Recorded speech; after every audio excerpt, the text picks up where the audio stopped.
होता है तुम्हारे हित में होता है। हाँ, तुरंत तो नहीं समझ पाओगे, लेकिन धीरे धीरे जब दया होगी तो आपकी समझ में सब आ जाएगा कि हमको इसीलिए इसमें लगाया गया था कि हमारे कर्मों की धुलाई सफाई कैसे हो। जो कुछ यहाँ पर आपको कराया जा रहा सब पिछले कर्मों की धुलाई हो। इतने ज्यादा लदे हैं पहाड़ों जैसे, अगर उसे दिखा दिया जाए तो तुम कहोगे हम कभी पार नहीं जा पाएंगे, ये तो बहुत गंदगी है। लेकिन जब नाम चिंगारी पड़ते ही वो सब स्वभाव हो जाता।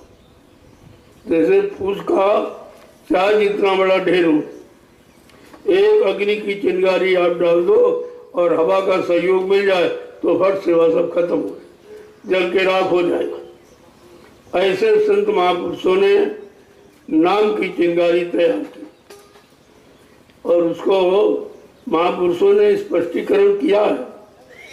योग अग्नि तक प्रकट कर कर्म शुभा शुभ जारी और बुद्धि सिरावय ज्ञान घृत ममता मल त्यज, सब गंदगी जल के खत्म हो जाती।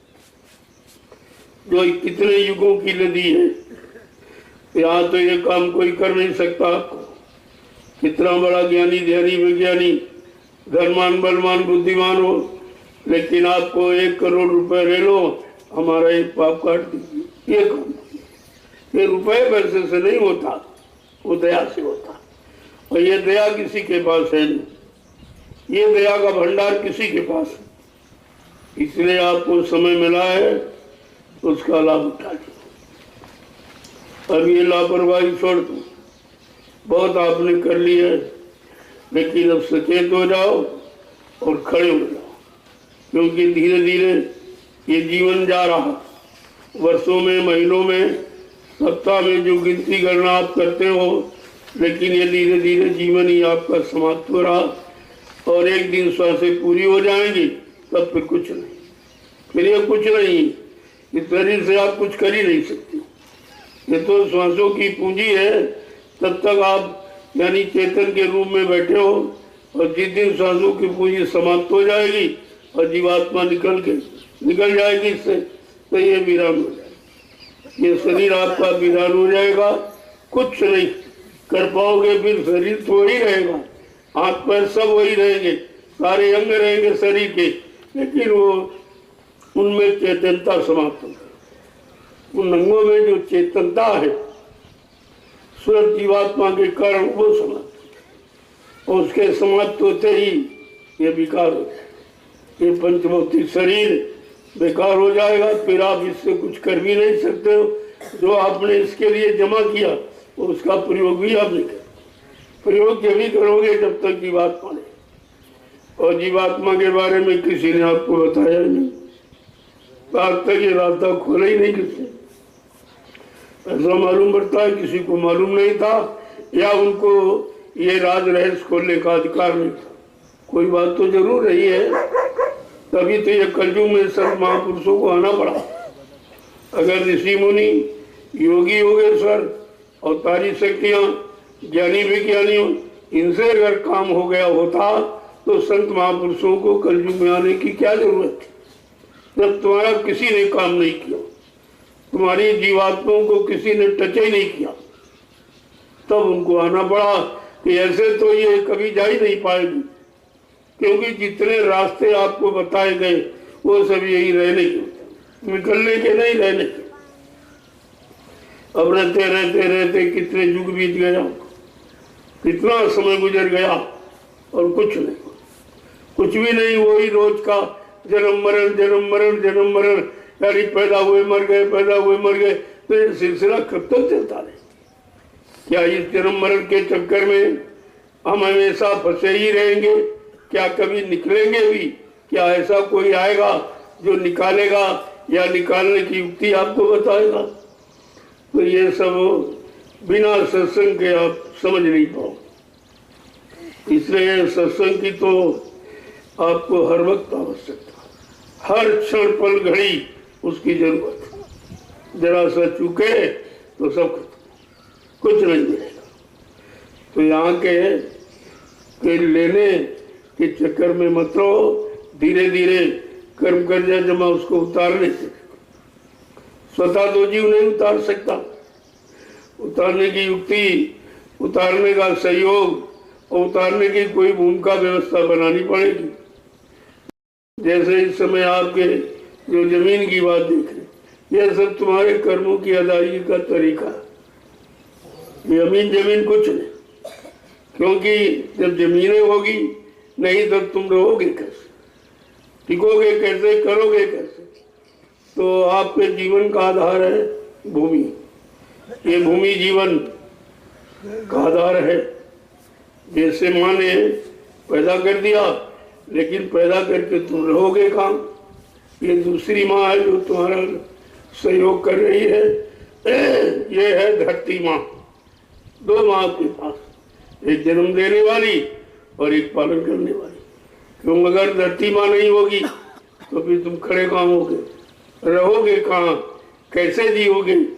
तो ये दोनों की आवश्यकता, और इसीलिए भूमि से आपका संबंध कराया जा रहा।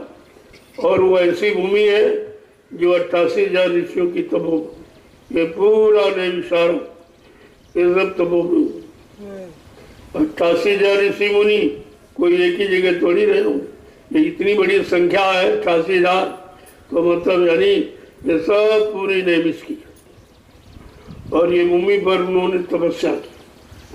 तुम्हारे जैसे खाना पीना और हमारा कमाना, झूठ बोलना, छल कपट करना, बाल बच्चे पैदा करना, ये काम नहीं किया भूमि पर।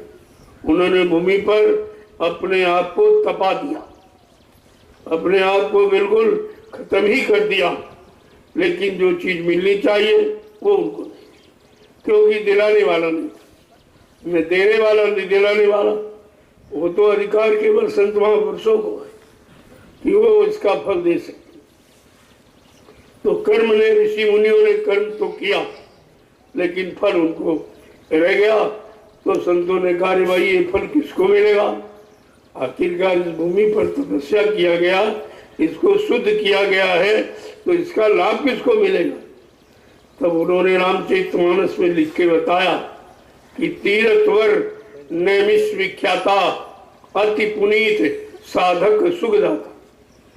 ये नैमिषारण्य तीर्थों का महातीर्थ है और अति पवित्र, यानी पवित्र नहीं, अति पवित्र, जिसकी कोई यानी महिमा और वर्णन नहीं किया जा सकता। इतनी ये पावन पवित्र है, लेकिन इसका लाभ किसको मिलेगा। साधक सुखदाता, साधकों को सुख देने वाली। जब किसी संत के साधक नाम की कमाई करने आएंगे तो इस भूमि का लाभ उनको मिलेगा। तब आइए, जमीन आपके लिए ली जा रही, आपको लाभ दिलाने के लिए। और धीरे धीरे इसी पर रहकर आप नाम की कमाई भी कर लोगे और इसको पावन पवित्र जो कहा गया है, और उसका लाभ तुम तमाम जीवों को दे दोगे। क्योंकि तुमने जो भूमिका व्यवस्था अपनी गाड़ी कमाई से और शरीर से जो आप बना रहे हो, इसका लाभ भविष्य में आने वाले करोड़ों लोग उठाए। इतना बड़ा लाभ कोई दे ही नहीं सकता, ना धन दौलत से दे सकता, ना सामान से। यह है परमार्थी सेवा। तो परमार्थी सेवा का अर्थ समझ लोगे, तब तुम स्वयं कृतार्थ हो जाओगे और तुम सबको कृतार्थ कर दोगे। इसलिए बात को समझो। तो मैंने कहा, भाई सब लोग इसमें अपनी अपनी कर्मों की कटाई के लिए सेवा जरूर, सेवा प्रधान है। और वो सेवा आपके पिछले कर्मों को, कर्म कर्जे को उतारने की है। वो इस तरह सेवा नहीं जैसे आम लोग जमीन खरीदते हैं, उसमें खाने पीने ऐसो आराम ये सब करते रहते हैं, सब गंदगी फैला रहते थे, कर्म बुरे कर्म भी करते रहते हैं। लेकिन इस जमीन का मतलब ये नहीं जो और लोग करते, ये बिल्कुल अलग है और इसका कार्य क्षेत्र बिल्कुल अलग है। इसलिए मैंने कहा कि चूको मत, सब लोग इसका लाभ लें, क्योंकि ये तो लाभ आप ले ही सकते हो। चलो आप भजन नहीं कर सकते, मन नहीं लगता, सत्संग नहीं याद रखता, लेकिन ये सेवा तो सभी लोग करते। इतना सरल तरीका आपके लिए रखा गया कि अपनी अपनी गाड़ी कमाई से कुछ न कुछ अंश इसमें लगा दोगे तो तुम्हारा कर्म कर्जा भी उतर जाएगा और जो तुम्हारे से व्यवस्था बनेगी जिससे लाखों लोग लाभ उठाएंगे, ये आपकी है परमार्थ सेवा, जो अपने लिए नहीं दूसरों के लिए। जय गुरुदेव, जय गुरुदेव, जय गुरुदेव। नाम किसका? प्रभु का। जय गुरुदेव। नाम किसका? प्रभु का। जय गुरुदेव। नाम किसका? प्रभु का। प्रभु का प्यारा नाम। जय गुरुदेव। समृद्ध दाता दयालु पूज्य स्वामी जी महाराज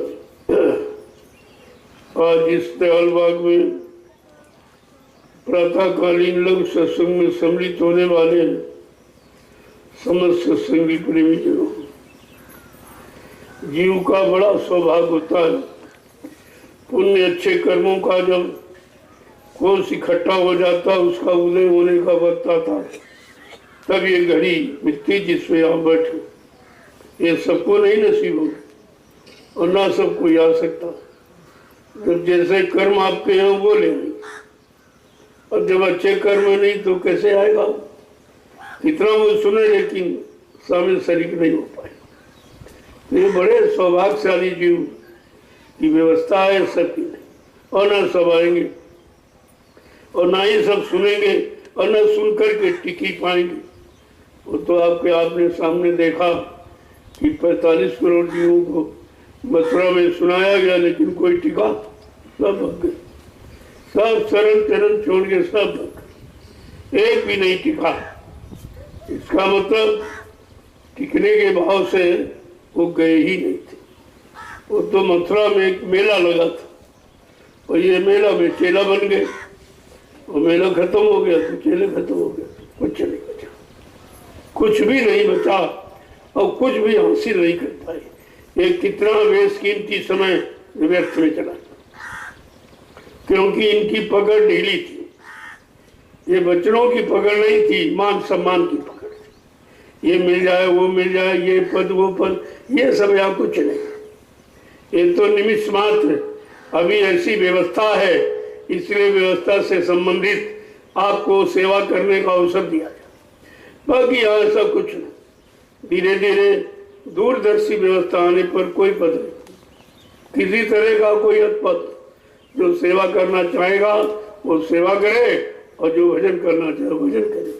बस दो शब्द रहेंगे, सेवादार और भजनानंदी, तीसरा कोई शब्द नहीं। न राजनीति में रहेगा न धर्मनीति, दोनों की व्यवस्था बदलेगी तभी तो काम होगा, तभी एक अच्छा समय आएगा। तो आप इस चक्कर में मत हो, जो आपको सेवा मिल जाए वो सेवा समझ के करो, उसमें पद कुछ नहीं, क्योंकि पद की तो ये व्यवस्था इनकी है, लेकिन वहाँ कोई पद नहीं। सबसे बड़ा है प्रियापद, सबसे बड़ा है गुरुपद। आपको गुरुपद तो मिला हुआ, इससे बड़ा कौन सा पद? अब उस पद पर आरूढ़ रहना सीखो, टिकना सीखो, स्थिर प्रज्ञता अपने में पैदा करो कि आप स्थिर हो जाओ। इधर उधर नहीं, कोई कितना कुछ कहे, आपके अंदर अटक और भटक और शंका और संदेह और भूल और भ्रम, ये मतलब निमित्त होना ही नहीं चाहिए। अगर ये आ गया तो गड़बड़ कर देगा। ये सब बिगाड़ का माया का कारण है, ये भी माया का खेल है, जो तरह तरह के पद दिला दे, कहीं ये दिला दे वो, मतलब तुमको परमार्थ से भ्रमित करने के लिए उसने बहुत बड़ा जाल बनाया। लेकिन धीरे धीरे उस जाल से आपको परिचय करा दिया जाएगा और तब जाल की जब जानकारी हो जाएगी तब आप धीरे धीरे निकल जाओ। ऐसा नहीं कि नहीं। तो मालिक से केवल अर्जी यही करो कि अब की बार ये नैया पार हो जाए, क्योंकि ये मौका नहीं मिलेगा, फिर ये शरीर नहीं मिलेगा। जब ये शरीर नहीं मिलेगा तो ये अवसर नहीं मिलेगा, तो फिर कभी आप निकले नहीं पाओ। केवल ये मानव तन यही आपको ऐसा दिया गया जिससे आप 84 से बच सकते। अगर चेत गए तो बच जाओगे और चूक गए तो 84 में चलेगा। ये बॉर्डर की होनी, आप बॉर्डर पर खड़े हो, इधर चेतना इधर चूकना। इधर 84 है जो काल माया ने बनाई फतवाने की, और उधर महापुरुषों ने नाम रखा। इधर नाम है, इधर 84। अब आप नाम की तरफ जाते हो कि 84 की तरफ भागे। तो ये कामना करना बंद कर दो। ये कामना ही तो काल माया का कर्म है जो आप समझ नहीं पा रहे। किसी तरह की कामना, इच्छा, वासना, ख्वाहिश और तमन्ना और मुराद, ये सब काल का सामान है। इससे आपको निकलना है धीरे धीरे, क्योंकि जो आप चाहते हो वो तो तुमको उधर से मिलेगा, इधर वो नहीं है। वो शांति पाने वाला रास्ता इधर नहीं। इधर क्रांति है, भ्रांति है, अशांति। तुम उसी में फंसे पड़े हो और आपको चाहिए शांति। तो शांति तो इधर मिलने वाली है नहीं। और तो किसी युग में नाम के साथ शांति जोड़ी नहीं गई, लेकिन कलयुग में शांति नाम के साथ जोड़ी गई और कहा गया ये जय गुरुदेव नाम से आपको शांति मिली। जय गुरुदेव नाम से यानी विश्व को शांति मिली, और विश्व को सच्ची शांति वो उससे जय गुरुदेव नाम जगाने वाले से मिलेगी। वो दोनों लाभ हैं।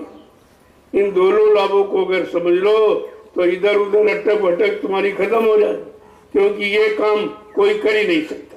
तुम कहीं चले जाओ, तीर्थ में, मुहूर्त में, मंदिर में, मस्जिद में, गिरजाघर, गुरुद्वारा, और मतलब यानी नदी बदी, नहाना धोना, ये कुछ भी कर डालो, लेकिन ये काम कोई नहीं करे। ये इससे नहीं होगा। ये तो मन की सारी घेराघारी है। ये काल माया ने मन की घेराघारी की, अब संत महापुरुष इसकी घेराघारी कर, उन्होंने नाम का घेरा बना दिया। कहा इसमें इसको चक्कर लगाओ। मन तू भजे गुरु का नाम है। मन अब तू गुरु के नाम को भज।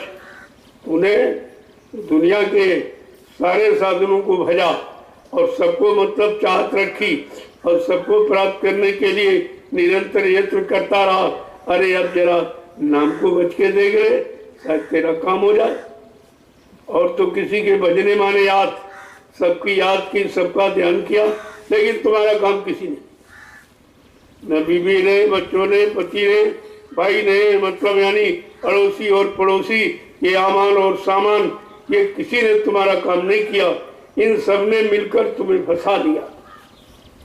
अब तुम फंसाव को कहते हो लाभ, फंसाव को कह रहे हो नहीं हमारी व्यवस्था है, फंसाव को कहते हो नहीं नहीं यही ठीक है। तो क्योंकि बहुत दिन जब करते करते किसी काम का आदमी जब आदी हैबिचुअली यानी आदती हो जाता, तो आदत उसको मजबूर करती। आदत मजबूर करती है और कुछ नहीं।